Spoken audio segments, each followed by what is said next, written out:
John wrote his book in the Bible so that we could think about and understand what Jesus has done for us. He says at the end of his book that he wants us to understand that Jesus is the rescuer so that we can believe in him and be his friends forever.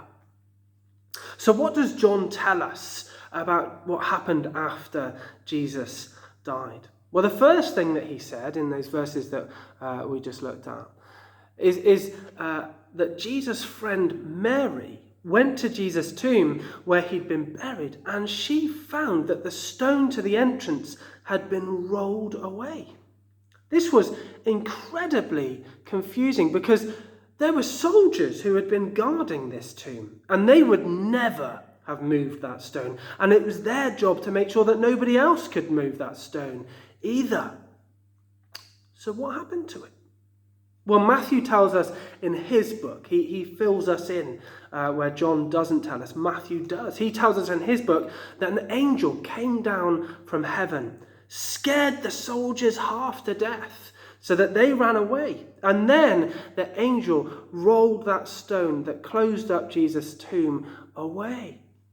Mary was so freaked out that the stone had been rolled away that she ran and she told Jesus' other friends, and they ran back to the tomb with her to take a look. But then they discovered something even more weird than the stone being rolled away. They took a peek into the tomb, and do you know what? It was empty. The cloth that had been wrapped around Jesus' body and his head was lying where Jesus had been laid, but he was totally gone. No way, I hear you say.